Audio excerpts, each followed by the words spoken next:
Story 1. When I was 16, while working as a bagger in a grocery store, we got a new manager. We will call her Alyssa. Alyssa had a very, I'm right, you're wrong attitude.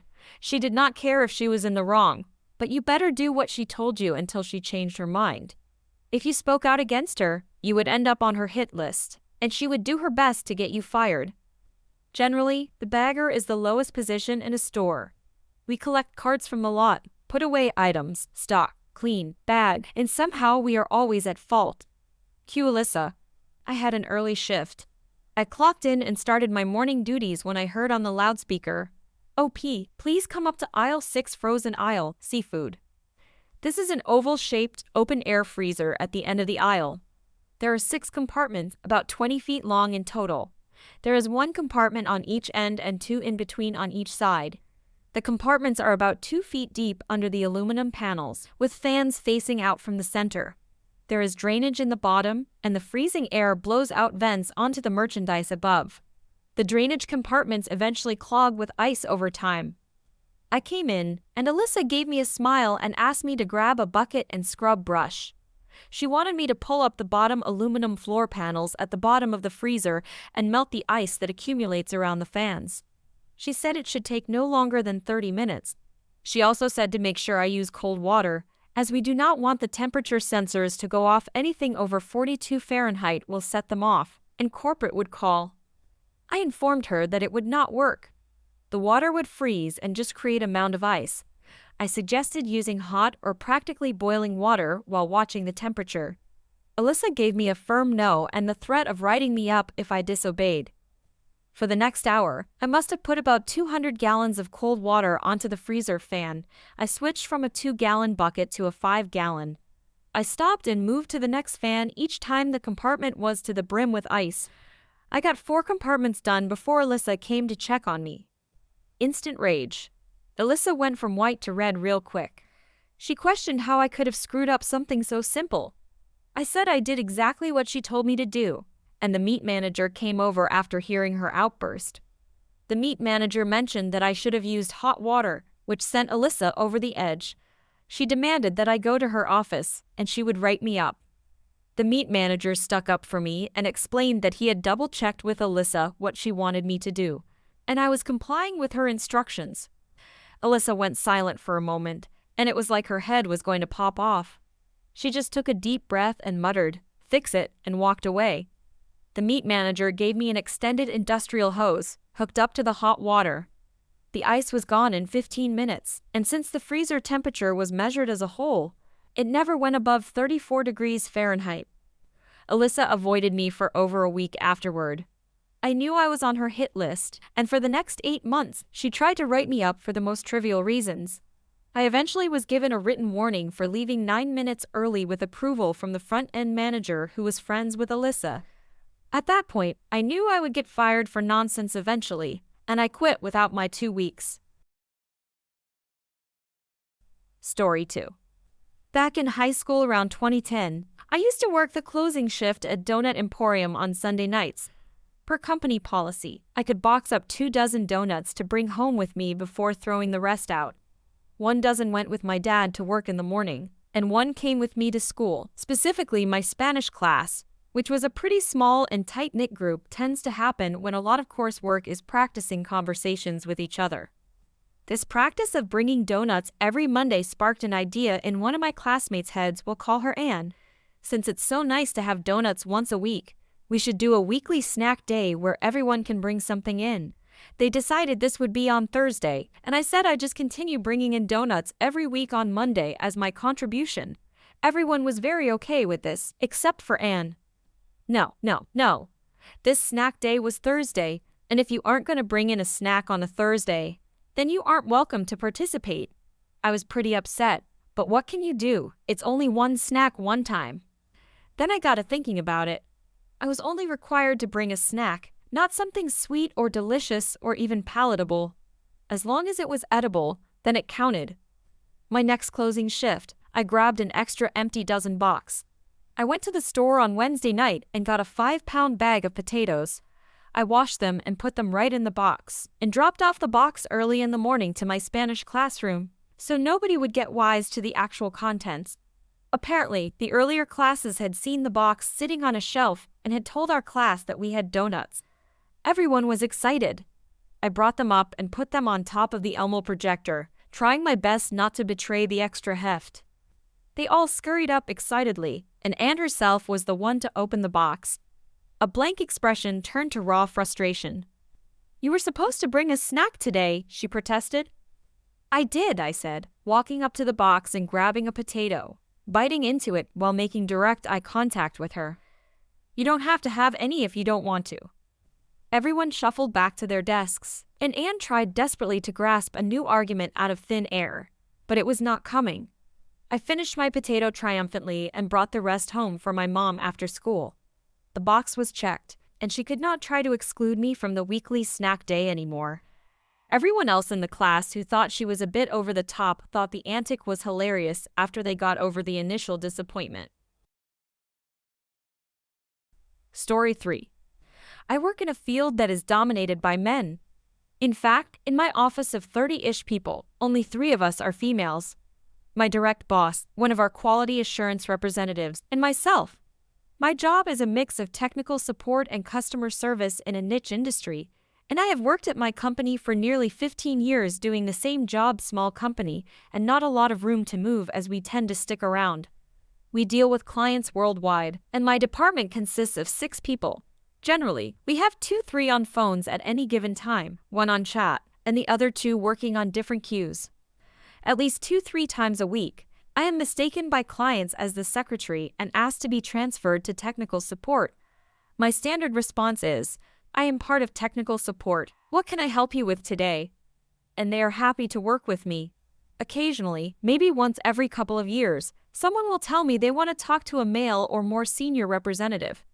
My boss is fine with me accommodating these requests as long as we don't have a queue. On this particular day, it was me and our newest team member, who had been with the company for about a year at this point. 2 of our team members had the day off, and the 3rd phone person had finished their shift and gone home. It was busy, and we had a bit of a queue, and the new guy had a pretty difficult issue that he had been on the call for about 30 minutes. It was also when our management had their off-site, so we literally had no managers in the office. I answered a call. "Me. Thank you for calling company support. This is OP. Can I get your name or account number?" Client. "Can you transfer me to support?" Me. "I am in support. How can I help you today?" Client. "Transfer me to a man. Women don't work in support." Me. "I'm sorry, sir. All our other representatives are on calls right now. How can I assist you today?" The client hung up. I took the next 2 calls with no issue. The 3rd call was the same caller. Me. "Thank you for calling company support. This is OP. Can I get your name or account number?" Client. "Can you transfer me to support?" Me. "I am in support." The client hung up before I could offer to assist them again. I took another 2 calls, all the while helping the new guy where I could, as he was now about an hour on the call. The next call, yep, the same guy. Me. "Thank you for calling company support. This is OP. Can I get your name or account number?" Client. "Can you transfer me to support?" Me. "I am in support. How can I help you today?" Client.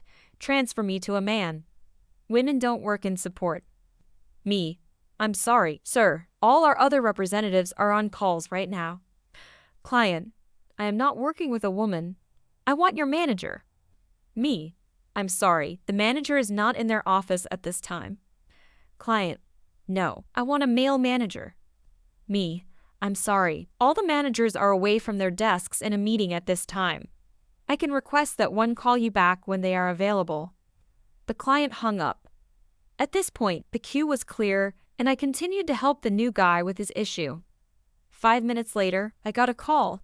It was the same guy, and the same conversation repeated. Immediately, he called back, and I answered again. We have caller ID, so I could see it was the same person. Me. "Thank you for calling company support. This is OP. Can I get your name or account number?" He hung up. This repeated about 6 times before he finally gave up. The new guy and I were close to fixing his client's issue. Maybe 10 minutes have passed since the guy stopped calling when he called back. Me. Thank you for calling company support. This is OP. Can I get your name or account number? Client. Is there a mail available yet? The new guy fixed the issue and hung up, offering to take the call. Me. Yes, one moment while I transfer you to another representative. Client. Finally. I transferred the call, and the new guy answered. The client's issue was rather difficult, and after 5 minutes, they asked for a more senior representative as the new guy doesn't know what he's doing, the client's words, not mine. The new guy looked at me and mouthed, "They want a senior rep," to which I nodded, and he transferred the call back to me. Me. Thank you for calling company support. This is OP. Can I get your name or account number? Client. I asked for a senior rep, not a female. Me, sir. I am the senior representative available right now. I've been with the company for over 10 years. Obviously, I know what I'm doing or I wouldn't still work here. The client reluctantly allowed me to assist them, and it took me less than 15 minutes to get them going again, as it was an issue we knew about with the version released when I started, and the new guy had never dealt with the older versions, so he was still learning the legacy protocols. To the client's credit, they have never asked me to talk to a male again, and more often than not asked to talk to the female in support when they call. Story 4. My now ex-boss had someone write up sexual harassment paperwork against him. He told some of us in the office to start documenting everything he was doing for a week because he was going to prove she was just over-exaggerating his jokes. It was like he watched an episode of a workplace comedy and got the bright idea to have a select few record his daily activities for a week. But he knew he was being documented, so obviously he was going to be on his best behavior. Nothing ever happened, but I knew he would go back to his old ways eventually. I myself was getting tired of him commenting on my appearance. If I had a buttoned-up shirt, he would say, "Do us a favor and let the girls breathe. We're about empowerment here." And then he would lose it like some intoxicated individual at a blue comedy tour. I recorded him longer than a week. I documented his behavior for 2 whole years. I knew that if I came forward and requested to file paperwork on him, it would be another repeat. I would just be exaggerating, and it would be brushed under the rug. One day, something happened during my shift that was his fault, a missed delivery, but he put the blame on me. I came in the next day with my boss's boss waiting for me with a write-up. I have never had a write-up, even during school, and I became visibly upset. I was crying at 5:30 in the morning because I was just so tired of this nonsense. The boss sat and talked with me. After a while, he point-blank asked me, "Has he ever said anything or done anything inappropriate to you or to another coworker?" It was like he knew my boss was a problem. Apparently, they needed more than just verbal accusation to fire him, or so he said. He implied that if someone were to come forward with proof, it would be easier for the higher-ups to investigate. I told him I had been documenting his behavior and could provide the proof they needed. They fired him almost immediately. He is no longer allowed on the property. You know how gossip goes, but I heard that someone else came forward with a video, and they had concerns over our boss just sitting in his car between shifts and following his employees home. I believe it one night after his shift ended, he somehow got behind me and rode my car back to the gas station with his lights on. I was fully prepared to confront someone at a rural gas station, but then he emerged laughing and said, "It was only a joke, I'm just messing around, so yeah." What a weird individual. Story 5. This event happened about a year ago when working at the popular fast food chain. Details may be a small bit fuzzy. So, during this particular lunch rush, I was the only one on the register. This gave me the privilege of running around the lobby restocking, sweeping, mopping, the general stuff. When the rush slowed a bit, but was definitely not over, my manager came up and asked me to check on the bathrooms. Alright, not a big deal, and I hadn't looked at them since I clocked in a good few hours ago. I popped into both bathrooms, looking them over and taking mental notes that they needed some cleaning, then went back to taking orders. A good 5 or so minutes later, I noticed my manager come out of the bathrooms, looking a bit upset. We locked eyes, and they made a beeline toward me. "Why haven't you taken care of the bathrooms like I asked?" they asked. I replied with a simple, "I'm the only one up here in the middle of a rush. There is no time to clean them." They did not like that and angrily told me to grab a bucket with bleach and scrub the bathrooms until they were spotless and my post would be covered by one of the other managers on duty. Alright, fine, I'll make them spotless. Proceeding to the back of the building, I grabbed some cleaning supplies, a bucket of hot water and diluted bleach, a mop bucket filled with bubbles, a nice fresh sponge, a whole roll of paper towels, and a good few pairs of gloves to boot. Taking my small arsenal to the bathroom, I got to cleaning everything. I spent a good 30+ minutes in each bathroom, scrubbing, mopping, spraying. All the while, people were coming in and out of the bathrooms, making a mess of my work. When transitioning between bathrooms, the manager who took over my post commented that it doesn't take that long to clean them. I just stated, they want them spotless, and continued. Finally finishing, after the better part of an hour and a half, I replaced my arsenal and washed up, ready to get back to my post on the register, which was rather behind. All my hard work was in vain, as the bathrooms were once again trashed worse, if I may add, less than an hour later. Did I also mention we were severely understaffed that day?